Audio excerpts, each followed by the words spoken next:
But anyways, I wanted to jump into some contemporary issues, if you don't mind. Sure. So, we have the white supremacists. We know that. And we know that we have this case with our good young brother named Carmelo Anthony, who, by the way, I believe he just got a bond and he's now able to go home and be under house arrest. Thankfully, he got that. But what is it about the white supremacists' inability to be objective, reasonable, fair, or just when it comes to black pain and suffering? They totally have ignored all of the different layers to this case with Brother Carmelo Anthony. But when the Zimmermans and the other cases that are very popular nationally, how come they weren't objective and fair in those cases? But with us, when this young brother got into that situation with that other young man, why are they so unable to be objective and fair? I would simply say, when have they ever been? Right. That is not their culture. That is not who they are. That is not how they've taken over the world. Okay? They are very much a narcissistic, savage, power-hungry group of people. And for them, there is no moral code. They are very much about Machiavellian ethics, which is to have no ethics. The ends always justify the means. So I don't know why black people are surprised that when our children are in unjustifiable murders, we're supposed to accept the exoneration of the perpetrator. But when, our child is in a position where he allegedly may have to inadvertently take the life of another person in self-defense, he's already crucified and convicted in the court of public opinion before he's ever seen a day inside of court. Why? Because he's black and the victim is white. If this was the exact opposite in situation, where the perpetrator was black and the victim, where the victim was black, where the victim was black and the perpetrator was white, this wouldn't even have made television. This would not even be in conversation right now. Because in America, if black life has been so devalued to the point that when it is lost, no one really responds. Now, yes, we will respond with the protest marches and that kind of a thing, but we don't do anything after that, and that's the criticism against black folks. But white people, they would have never even paid this any mind had the victim, not been white. And people are making so much noise over the fact that the young brother had a knife.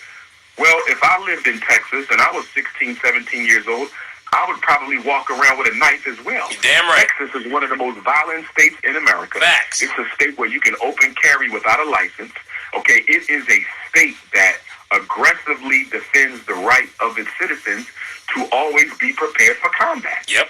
So if you don't have a problem with people walking around with guns unregistered, why is it a problem for this young child to have had a knife? You see, that doesn't make any sense. Yeah. At all. They moved that goalpost so much. Absolutely.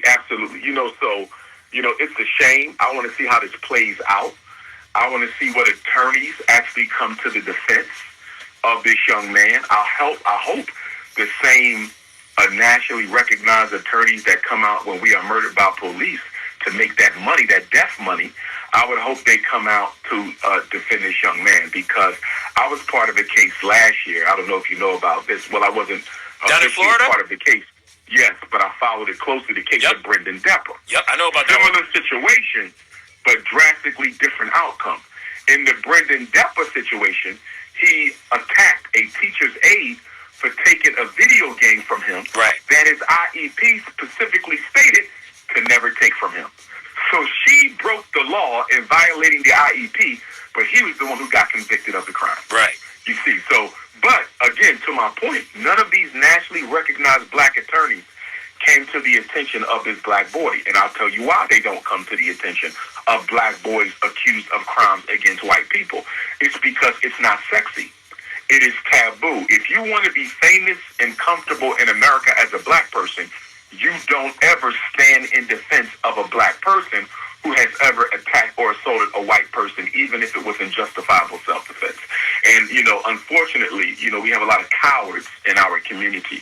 And I don't even know if Al Sharpton has gotten involved in this yet or not. I wouldn't be surprised if he doesn't, because, again, it's not your rank and file police assassination of an unarmed black person, which is a pretty cut and dry situation, and everybody knows they're going to get paid.